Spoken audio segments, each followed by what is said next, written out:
What's going on, everybody? It's Childish back out of the game, coming at you with another Summoner's War video. And in today's video, we're going to be talking about some common mistakes that people generally make when they first started this game. I know I've made literally every single mistake I'm going to be talking about you right now, so it is my pleasure, it is my duty to let you guys all know what these are, so you guys don't make the same mistakes as I did. Now, the first thing I want to start out with is let's just talk about the game in and of itself. The fact that this game is an MMO, right? This ain't no turn-based gacha. This is without question one of the most overwhelming games if you are not used to playing a game like this. So when you come into this game, you learn all the things that the tutorials do. You got all these things that could essentially push you away from following the main thing, which is the quest line. So I just want to remind yourself, don't do what I did and deviate from that quest line. Okay, follow the quest line. It's going to take you through that path to collect yourself a wide variety of rewards, scrolls, summons, materials, gathering stuff that you need to upgrade your units, collect more units, upgrade them, so on and so forth here. Okay, now I will say this though, if you have been climbing up the quest line and you're like, okay, I want to go ahead and do a couple of other different stuff here, you got, of course, the guard journal, which is going to be another thing that you can do along the way. I believe if I recall correctly, this is kind of like the Summoner's War Ray in Sky Arena. So if you're looking to come on here and get a couple of things done, that's going to be important. I know that for me personally, this guard journal clearing, especially this area dungeon, this is very, very crucial for me to get some of my up and coming free-to-play units out there, like units like Shannon, Konami, and stuff like that I've talked about. Getting the materials to go ahead and level them up, evolve them up. This was very, very crucial for me from the jump here. So again, make sure that you guys are staying on the path. But if you're not, guard journal is definitely one of those things that you can kind of divvy off, so you can work on that here. In addition to that, if you're staying on the quest line, then you're not going to have any issue with the routes. But because of the fact that I was staying off the quest line, I was going all over the place. I was stressing about the fact that I needed to go ahead and level up, figure out how to get some runes and level them up here, because of course runes are outrageously important. And I think I can't even show you because I probably got rid of it when I was doing some disassembly, but I ain't gonna lie, guys, I literally took a 1-star. I mean, I got a 1-star +6 here, right? I literally got a 1-star rune that I know that I took up to like +9. It's absolutely a waste of resources, a waste of money. Don't get crazy with it. If you want to slap on some rooms to get the set bonuses, I definitely believe that's going to be very, very important for you. But until you get into that, 3-star and up, that's where you're really going to see it shine. You can make an argument for leveling them up, as you guys can see, for 2-star whatnot here if you want to. But again, I feel like I lost some resources in there. I think there's much more value in saving those resources for the runes that you're going to be collecting through that quest line. Like I said, the 3-star and up ones. You get a ton of stuff. Like I got a full set of Rage, full set of Blade, some Energy. All these blue runes I've gotten through the quest line here. So again, you guys are going to be collecting this over time. Don't stress. You will get plenty through the quest here. In addition to that, as you're going through the quest line, you're going to be collecting runes. You're going to be collecting mats. You're going to be collecting a lot of stuff here. So obviously, when it comes to the shop, there's a lot of things that you can get along the way.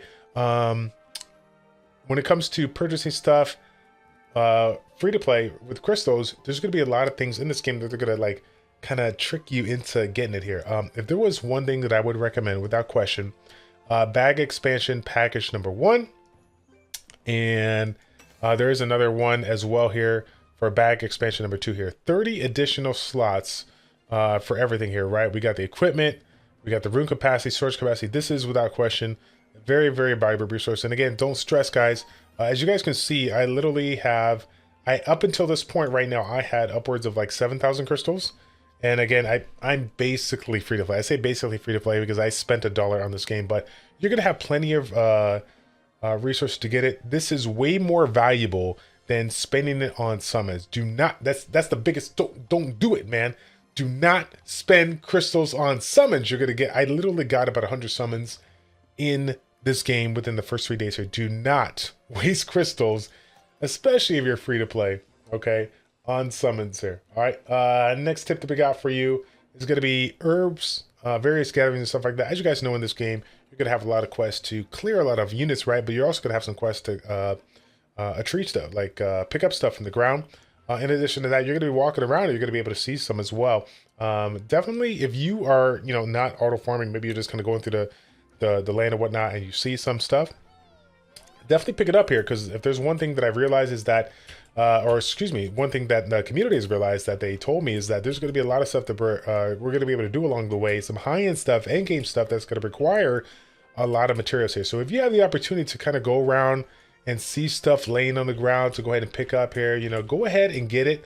Again, it's not going to be in every single area, but you definitely want to take advantage of it. Like I said, look at it right here. This is what I'm talking about.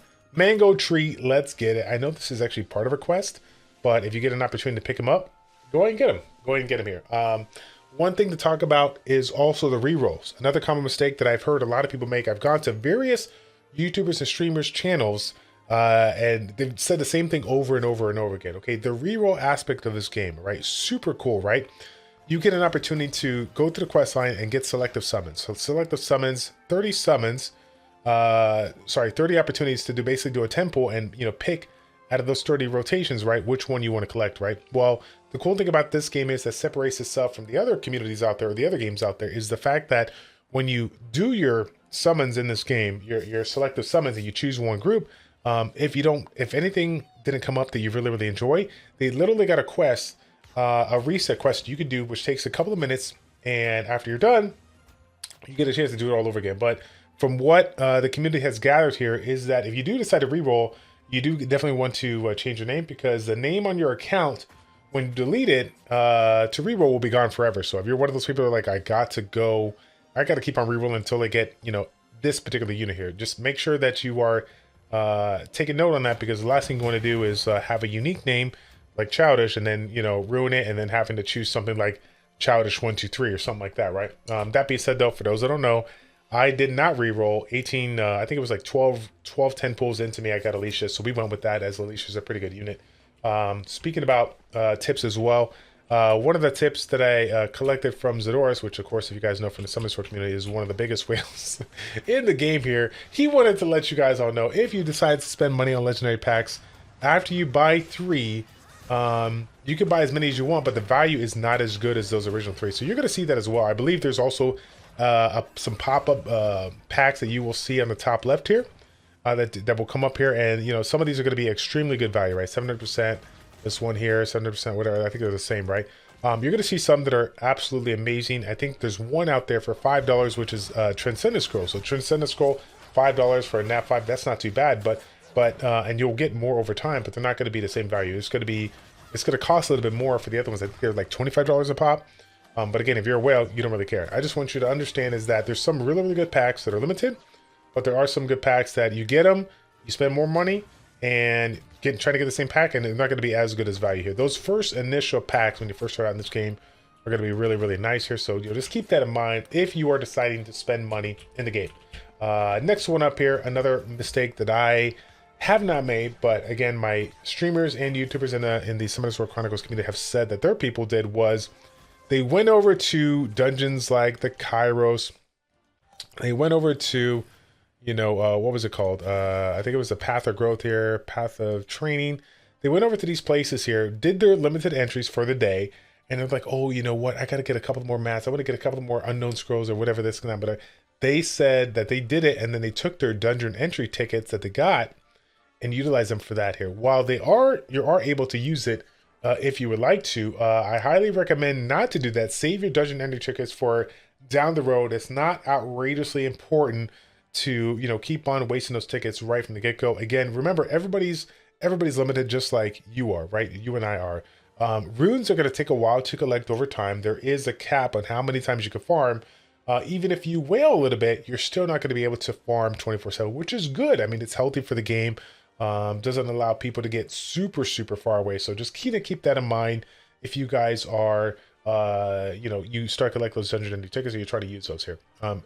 Last but not least here, I want to remind you again, if you guys didn't get a chance to check out that last video that we dropped here, if you guys are trying to figure out what you want to build, okay, don't do what I did. If you guys remember in that last video, I literally set up this specific team here, which is what I've been using here for the majority of the time, right?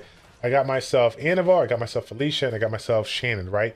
You know, as you might have guessed, if you get super lucky and pull out an Nat 5s, your first, you know, thought is to build up every single Nat 5 under the sun and just, you know, make a Nat 5 team and just make it work, right? Well, the reality of the situation is that the materials that it comes to leveling the units, evolving the units, awakening the units here, it's a lot harder to do that with 5 stars versus 3 stars and whatnot here, right? So if I had to make a recommendation, definitely focus on one Nat 5, essentially the Nat 5 that's maybe going to carry you when it comes to farming. especially if you are like a tank or healer summoner here, and you're not like a mage summoner like I am. Definitely want to focus on the farmer there, and again utilize supports, strong supports such as Shannon, such as Konamiya. Literally, those are the two must-build supports that you guys should be able to, you should be taking advantage of here. If you haven't done it already, make sure you get it done now. Again, that last video that I talked about lets you guys know why you want to do it here. Now, literally at the time of making this video, I was sitting here playing around with some runes or whatnot, and somebody was telling me that we had to take a look at the preset runes for your specific unit. So if you guys don't know, I still don't even know to this time here, right? Taking a look at your monsters and the runes or whatnot here. Apparently you can create a preset runes for a specific unit per se, and then you can cycle those presets. You can basically utilize it to swap over to different units here. So again, if you guys are trying to make things a little bit easier for you, you got your like best damage set, your best support set and whatnot here. There is an opportunity to do it, but again, the good thing about it is that I'm gonna let you guys blast me on YouTube here, because I'm literally telling you about a tip that you need to know. But as of this point in time, I have not even messed around with it. I literally just found out not even 5 minutes ago here. So that being said, because of the fact that I have to get this video out as soon as possible before I run some errands, because that's how my life is. I'm trying to find 27 hours in a 24-hour day. I just wanted to let you guys know, so that you guys could take the opportunity to mess around with the UI, figure it out, and then you can, like I said, put me on blast and tell me exactly what I got to do in the comment section down below, okay? But anyways, guys, that's going to be it for me right now. We got about 10 tips right there as far as, either tips or common mistakes that I see a lot of people make. And these are also the mistakes that a lot of YouTubers and streamers that have been seeing other people make in their streams, in their videos and whatnot here. So again, if you guys found this video in any way, shape, or form useful, you all know what to do. Like the video, subscribe to the channel, and then do me a favor, click the notification bell when you guys want to know, so you guys know when that next video drops here. As you guys can tell from the last 24, 48, 72 hours here, I am trying my very best to get ahead of the game, trying to make some videos, not only one or two helpful videos every now and again, to try to put, give you guys some tips and tricks here. My honest to God reasoning is to make Let's Play series. I want to show you guys a journey from start to finish here, let you guys all know the struggles that I go through over time. I mean, one of the videos that I got coming out here, you guys are gonna absolutely laugh. Literally talking about the first big struggle that I had in the game here, and some of the things that I did to counteract that and get past that hump here, okay? So anyways, fam, that's gonna be it for the video. Thank you guys so much for your support. It's your boys, ChildishPlays, checking out.